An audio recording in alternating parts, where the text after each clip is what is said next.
sa loob ng 60 minuto.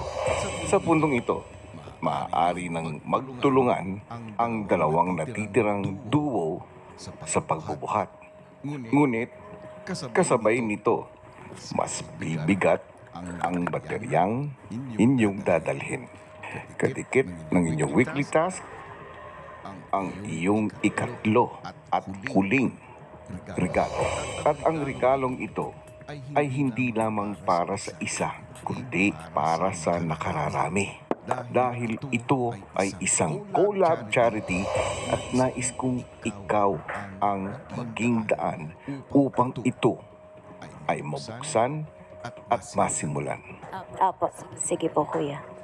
Bilang suporta, tutumbasan ko ng tulong pinansyal ang bawat minutong mapapailaw ninyo ang bituin sa loob ng 1 oras.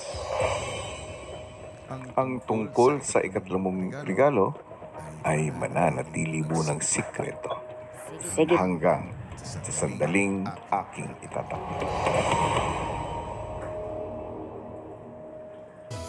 Pinoy Big Brother Collab Edition would like to thank the following sponsors. Red Planet. Mavi, grabe no. 1 linggo pa lang.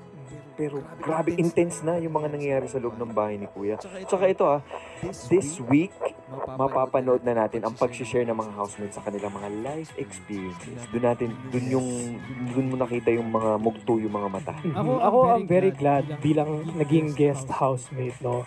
Bakit? Sige nga. Na nakinig ako sa mga stories nila. You know, hindi lang yung parang, oh, how are you? O bakit ka pumasok sa loob ng bahay ni Kuya? Yung talagang storya nila. And alam ko rin nga na Team Online na gusto din makita yun. I'm sure they're very curious sa bawat housemate, yung iba't ibang story na hindi nila nakikita or hindi nila naririnig about them.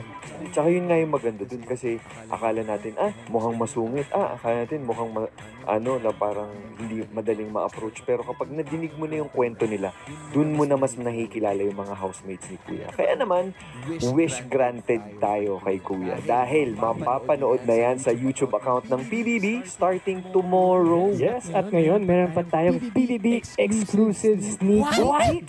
Yes! Sharing the story of Dustin. Ito, tama ka, yung mga stories na medyo nonchalant yung guys or girls. Ito si Dustin, isa doon sa mga nonchalant. Kaya guys, are you ready? Let's watch this. Ako yung breadwinner ng family.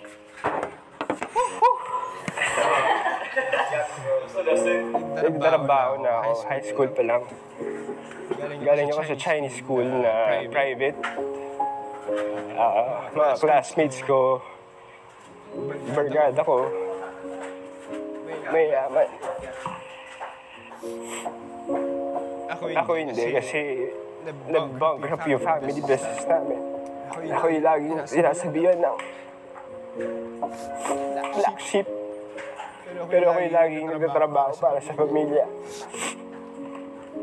In high school, full day classes namin. Varsity ako. Scholar ako nung time na yan. Tapos, minsan nag-absent ako sa practice just because mag-sideline, may photographer. Para may pambawon, may pang lahat. Tapos, college, working student, morning, nilinis ako ng lamesa. Hanggat sa magbabenta ako ng truck sales sa hapon.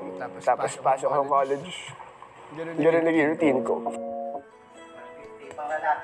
Bigat naman nun.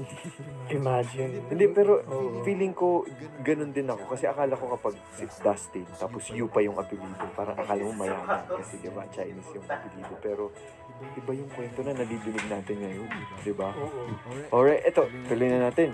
Mamaya na natin idire-diretso yung bonding na meron tayo ngayon. Ibabalik muna natin yung update dyan sa bahay ni Kuya.